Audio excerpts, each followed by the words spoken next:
अच्छा मैं तुम्हें एक बात क्लियर कर दूं, शादी के बाद मैं तुम्हारे घर नहीं रहूंगी। क्या मतलब? मतलब ये कि शादी के बाद मैं तुम्हारे मम्मी पापा के साथ नहीं रहूंगी। मैं इंडिपेंडेंट वूमेन हूँ, एडजस्ट नहीं होता मुझसे। लेकिन ये क्या बात हुई? हमेशा शादी के बाद लड़कियां ही लड़कों के घर में रहती हैं। हाँ तो ठीक है, इस बार हम रूल चेंज कर देते हैं। तुम शादी के बाद मेरे साथ मेरे घर में आओ रहने। क्यों, बुरा लगा? हर बार लड़कियां ही क्यों झेलें? नहीं, बुरा नहीं लगा, अब अच्छा लगा। बट शादी के बाद में मेरी एक कंडीशन है, मैं जॉब नहीं करूंगा। सीरियसली? ठीक है फिर। अच्छा ये बताओ तुम्हारी सैलरी कितनी है? सैलरी? उसका सैलरी से क्या लेना?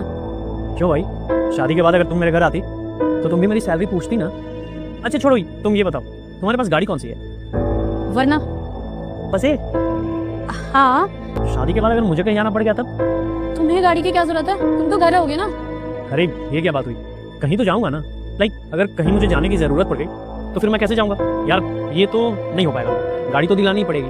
अच्छा एक और बात, तुम्हारे पास फ्लैट कितने BHK का है? 3 BHK। यानी कि एक तुम्हारे मम्मी पापा का रूम, एक तुम्हारे भाई का रूम और एक हमारा। और अगर मुझे कोई भी एक्टिविटीज करने की जरूरत पड़ गई लाइक योगा जिम, तो कहाँ जाऊंगा? नहीं यार, ऐसे में तो मैं रह ही नहीं पाऊंगा। हाँ लेकिन एक कंडीशन में रह सकता हूँ, अगर तुम मुझे अपने मम्मी पापा से दूर अलग फ्लैट लेकर रख सकती हो ना, तो मैं रह सकता हूँ। क्या बकवास कर रहे हो तुम? अरे अभी मेरी बातें खत्म नहीं हुई है, और भी है। हाँ बोलो। देखो अगर तुम ऑफिस से आओगी तो तुम्हें मेरे साथ घर के काम में हाथ बटाना पड़ेगा, और अगर हमारी लड़ाई हो गई, शादी आगे नहीं बढ़ पाई, तो फिर तुम्हें अपने प्रॉपर्टी में से मुझे 50% देना पड़ेगा।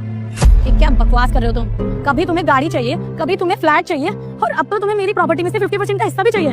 खुद का कुछ है भी या नहीं? सिर्फ तुम शादी करने आए हो या मुझसे डील करने आए हो? क्यों, बुरा लगा? ऑफ कोर्स बुरा लगेगा। जब तुम मुझसे इतनी वाहियात बातें करोगे तो मुझे तो बुरा लगेगा ही ना। नहीं, हमें बुरा नहीं लगता, क्योंकि हम लड़कों से यही सवाल किए जाते हैं। शादी करनी है तो अच्छा घर दो, कंफर्ट लाइफ दो, कंफर्ट गाड़ी दो, और अगर किसी कारण से हमारी शादी नहीं चलती है ना, तो प्रॉपर्टी में से आधा हिस्सा भी दो। डील मैं नहीं कर रहा, मैं तो तुमसे वही मांग रहा हूँ जो तुम मुझसे मांगती। ये तो तुम्हारे क्वेश्चन थे। पता नहीं है हम मर्दों को आजकल हो क्या गया, हम औरतों को ना सिर्फ देते ही जा रहे हैं। ये क्वेश्चन तुम्हारे होने वाले थे कि मैं ऐसे नहीं रह सकती, वैसे नहीं रह सकती, तुम्हारे मम्मी पापा के साथ नहीं रह सकती।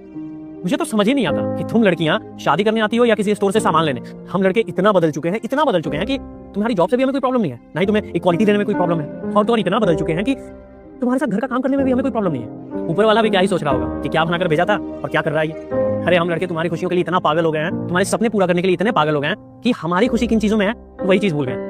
तुमने मुझसे कहा कि मैं तुम्हारे घर नहीं आऊंगी। रुक जा बेटा, मुझे देखकर इग्नोर मत करना। इस बार जो भी इस वीडियो को लाइक और सब्सक्राइब करेगा उसके घर में पैसों का बारिश कर दूंगा। यकीन ना हो तो करके देख ले, और जाते जाते बेटा कमेंट में जय श्री राम जरूर। मैंने बोला चलो मैं आ जाता हूँ, फिर मैंने सारे वही सवाल किए जो तुम मुझसे करती।